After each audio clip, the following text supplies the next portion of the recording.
Hello, everyone, and welcome. I'm excited to have you here today. Today's presentation is titled Understanding Marginalization. We'll explore what marginalization really means, why it matters, and how it impacts different communities. Over the next few slides, we'll cover key concepts, real-world examples, and potential ways to address this important issue. Let's get started. Let's take a quick look at the contents of today's presentation. We'll start with an introduction to set the stage. Then, we'll explore definitions of marginalization to understand what it really means. Moving forward, we'll delve into how judgment and prejudice contribute to marginalization, which is a key theme throughout this discussion. Next, we'll examine who Adivasis are, gaining insight into their unique situation, followed by a look at development and how it impacts marginalized communities. We'll also discuss the conclusions we can draw about marginalization overall. There are some thought-provoking discussion questions lined up to encourage reflection, and we'll wrap up with a summary of what we've learned about marginalization. We'll also explore other social classes and different types of marginalized communities, including Muslims and minorities, to see how they experience exclusion. Finally, we'll have activities and engagement to deepen our understanding, and conclude with a thank you for participating and reflecting on these important issues. This overview helps us see how each part connects to the broader theme of understanding social exclusion and working towards inclusion. Welcome to this section where we'll outline the learning objectives for today. So, what are we going to learn together? Well, the goal is to give you a clear understanding of the key concepts that will be covered throughout this presentation. We'll focus on the main points that are essential for grasping the overall theme. I want you to keep in mind that these objectives are designed to guide your learning and make sure you walk away with practical knowledge. As we go through each point, I'll connect them back to the bigger picture, so you see how they all fit together in understanding the topic as a whole. This way, you'll be better prepared to apply what you learn here in real-world situations. Let's talk about judgment and prejudice in social interactions. Sometimes, we make quick judgments about others based on their appearance or social background. For example, someone might say, "Why are you calling her? We shouldn't speak to her. She is from a lower class. Look at her dress." But the key point here is, we should not judge someone just because of how they look or where they come from. In the conversation, someone says, "Hello, Purdy, what are you doing?" And another responds, "No, Mira, do not judge someone on what they wear. They are also like us. We should speak to her." This highlights an important concept: discrimination. Discrimination is treating someone unfairly because of their appearance or social status. It's a form of marginalization, which means pushing someone aside or making them feel less important simply because they look or seem different. So, what is wrong with Mira not speaking to Purdy? It's unfair, and it perpetuates inequality. The idea here is that Mira should remove such biases and inequality by talking to Purdy. When we judge people based on how they appear, we are engaging in a form of discrimination called marginalization. And as part of building an inclusive society, we need to recognize this and challenge it. By doing so, we help create a more fair and respectful environment for everyone. Let's talk about understanding social classes, specifically class identification. So what class is Mira referring to Purdy being from? Well, Purdy belongs to a group that's often considered backward in society, called the Adivasi. Adivasis are also known as tribals, and they form an important part of our social fabric. Recognizing these distinctions helps us understand the social hierarchy and how different groups are perceived and treated. This ties into the overall theme of social stratification and the challenges faced by marginalized communities. So, when we see Purdy being identified as Adivasi, it reflects broader social realities and issues related to class and identity. Let's take a closer look at the different types of marginalized communities. First, we have the scheduled castes, or SCs. These are groups of people who are numerically fewer in the population and have historically faced discrimination and social exclusion. They were once referred to as untouchables, which highlights the kind of social stigma they endured. Moving on, we have the scheduled tribes, or SDs. These groups are primarily tribal communities living in remote and often inaccessible areas. They are also weaker sections of society, but they are different from SCs in terms of their lifestyle and social structure. Next, we have the other backward classes, or OBCs.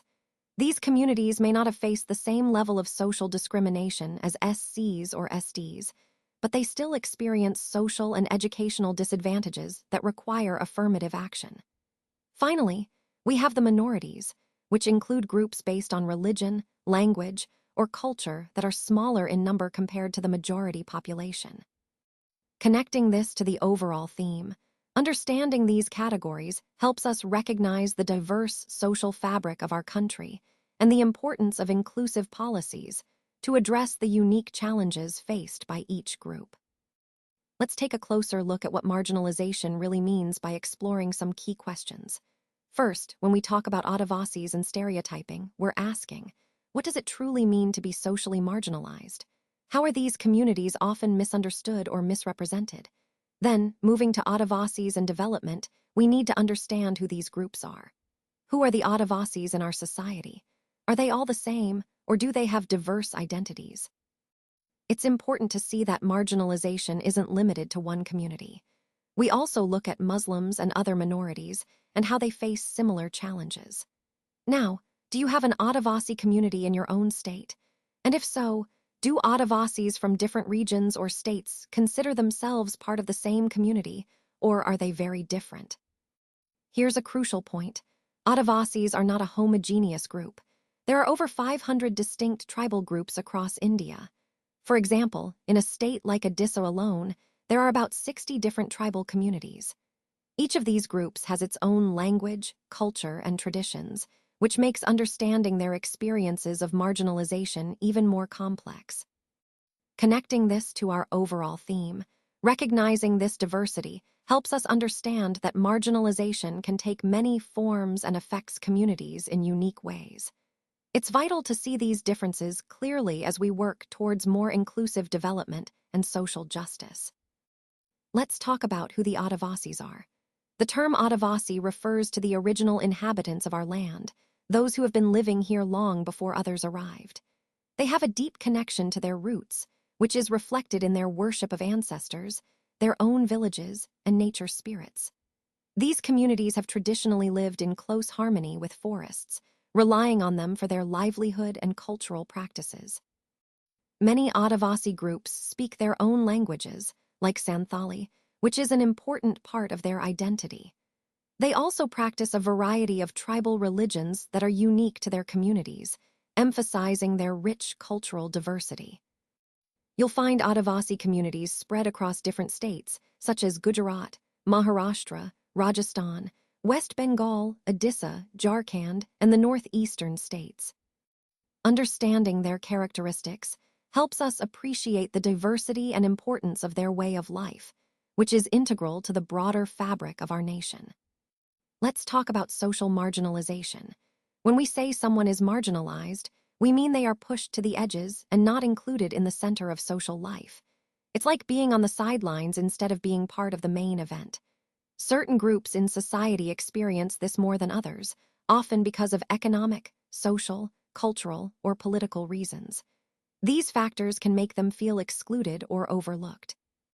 Sometimes, these marginalized groups are even viewed with hostility or fear, which only deepens their sense of separation. Understanding this concept is crucial because it helps us see how societal structures can unintentionally or intentionally create barriers.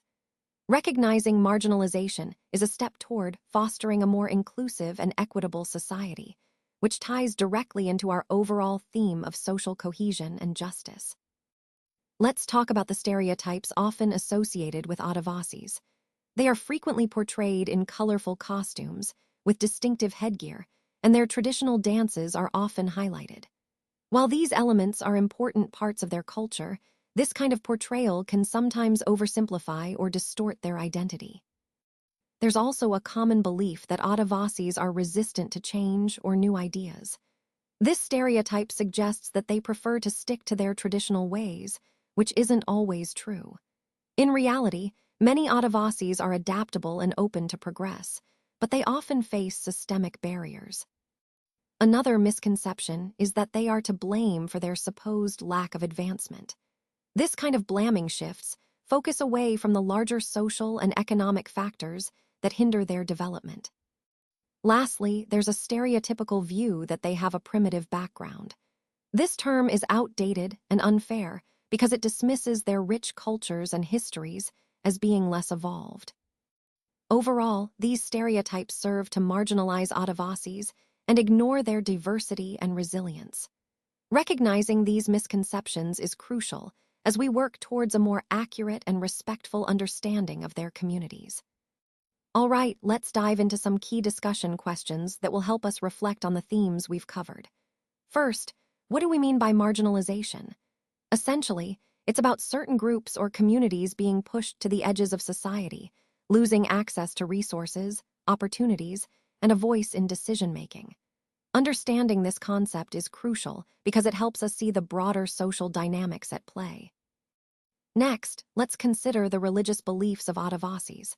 Many Adivasis follow indigenous spiritual practices that are deeply rooted in their traditions and connection to nature. These beliefs often emphasize harmony with the environment and community-centered rituals, which are integral to their identity. Recognizing these beliefs is important because it highlights their cultural richness and the need to respect and preserve their traditions. Finally, let's think about why Adivasis are increasingly becoming marginalized. Two main reasons come to mind. First, rapid development and industrialization often lead to displacement from their ancestral lands, which disrupts their way of life. Second, social discrimination and lack of political representation make it harder for them to defend their rights and access basic services. These issues are interconnected and reflect the broader challenges faced by marginalized communities. Connecting all these points back to our overall theme, understanding marginalization not only helps us grasp the challenges faced by Adivasis, but also underscores the importance of inclusive policies and respectful engagement with indigenous communities. Let's take a closer look at the development context for Adivasis and how it impacts them. Forests have always played a crucial role in their lives, serving as their home and source of livelihood. Traditionally, Adivasis were hunter-gatherers and nomads, living closely connected to their environment. However, as forests have been cleared for development and other purposes, many Adivasis have been forced to migrate to cities in search of work. Over the past 200 years, this migration has become more pronounced, with Adivasis working as laborers in plantations, industries, or even as domestic help. Despite their efforts today, Adivasis are often considered marginalized and lack power in society. They find themselves caught in a cycle of poverty and deprivation. Nearly 45% of Adivasis in rural areas and about 35% in urban settings live below the poverty line. This highlights the ongoing struggle they face and underscores the importance of addressing these issues within the broader theme of development and social justice. It's essential to understand that development must be inclusive, respecting the rights and livelihoods of Adivasis to create a more equitable society. Development struggles are a significant challenge for tribal communities. Forest lands, which are vital for their way of life, have been cleared for timber, agriculture, and industry. This encroachment means that many tribals are losing their lands and access to the forests they depend on. When that happens, they lose their main source of livelihood, which often forces many Adivasis to migrate to cities in search of work and a better life. But it's not just about losing land, it's also about losing culture. When they are displaced, they don't just lose income, they also lose their traditions and customs that have been passed down for generations. This cultural loss is a profound impact of development. Another issue is that large-scale projects like dams have transformed the landscape dramatically. Hundreds of dams have been built across India, and many large areas of land have gone underwater as a result. This has displaced entire communities, further disrupting their lives. The consequences of these struggles are severe. Many tribal children suffer from malnutrition, and literacy rates among tribals remain very low. All these points highlight the complex and often painful cost of development on tribal communities, emphasizing the need for more inclusive and sustainable progress that respects their rights and traditions. Now, let's move on to some important discussion questions. First, how have the Adivasis contributed towards the development of our country? Well, they have played a vital role in preserving natural resources, maintaining ecological balance, and even in traditional knowledge systems that benefit agriculture and medicine. Their efforts often go unnoticed, but they are essential to our country's growth. Next, let's consider the changes happening in Adivasis' lifestyles due to industrialization and urbanization. As industries expand and cities grow, many Adivasis are shifting from their traditional ways of living. They might be adopting new occupations, moving to urban areas, or facing changes in their cultural practices. These transformations can bring opportunities, but also challenges like loss of language or customs. And finally, why do you think the lifestyle of tribal communities isn't improving much? It often comes down to factors like limited access to education, healthcare, and employment opportunities. Additionally, social discrimination and lack of infrastructure can hinder their progress. Recognizing these issues helps us understand why addressing their needs is crucial for inclusive development. These questions are meant to deepen our understanding of the complex relationship between tribal communities and national progress, highlighting the importance of inclusive policies and respect for their unique identity.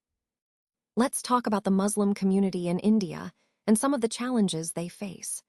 Muslims make up about 14.2% of India's population, and unfortunately, they are considered a marginalized community.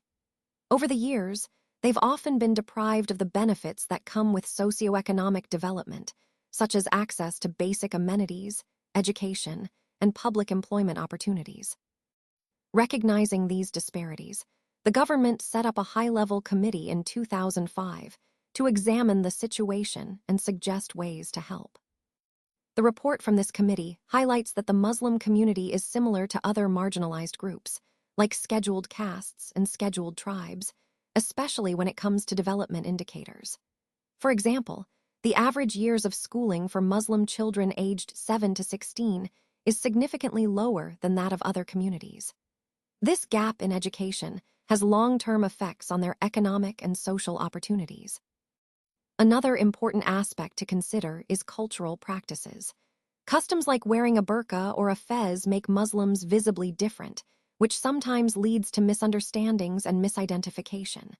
Unfortunately, this often results in unfair treatment and biases, with some people viewing them as the other, which fuels discrimination. This social marginalization has serious consequences, including migration from their traditional communities. Many end up in ghettos, which further isolates them and makes it harder for them to access resources and opportunities. Understanding these issues is crucial as we discuss broader themes of social inclusion and equality in our country. Now, let's talk about minorities and marginalization. When we refer to minorities, we're talking about communities that are smaller in number compared to the rest of the population. In India, these minorities are mainly classified based on religion and language. It's important to understand that being a minority isn't just about numbers. It also involves issues of power and access to resources. There are social and cultural dimensions as well, which can affect how minority communities are treated and how they preserve their identity. Because of these challenges, safeguards are essential.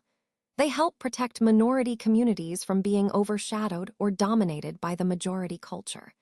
These protections also guard against discrimination and disadvantages that minorities might face in everyday life. The Indian Constitution plays a crucial role here. It provides these safeguards because it's committed to maintaining India's rich cultural diversity, promoting equality, and ensuring justice for everyone. This way, we aim to build a society where all communities can coexist peacefully and with dignity. When we look at the experiences of different groups, it becomes clear that marginalization is a complex issue. It's not something that can be solved with a single approach. Instead, it requires a variety of strategies, measures, and safeguards. These are essential to truly address and redress the situation. Every one of us has a role to play in protecting the rights that are outlined in our Constitution and within the laws and policies designed to uphold those rights. When we actively protect these rights, we help preserve the diversity that makes our country unique. Without such protection, the richness of our diversity can be at risk. So, this is not just about individual groups.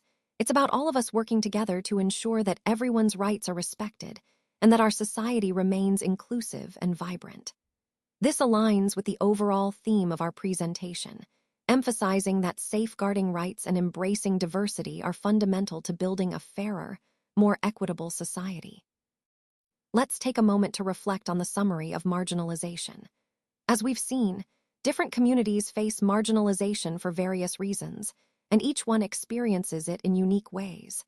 It's important to understand that marginalization is often connected to feeling disadvantaged, facing prejudice, and having little power. For example, in India, there are communities like the Dalits who are among the most marginalized. This often means they hold a low social status and struggle to access education and resources that others might take for granted.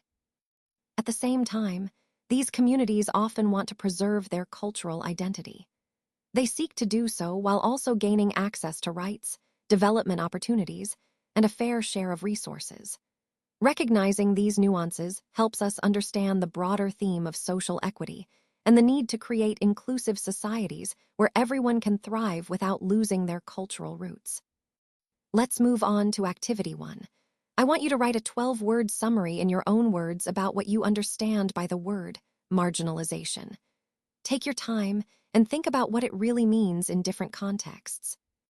Now, for Activity 2, we're engaging in a debate.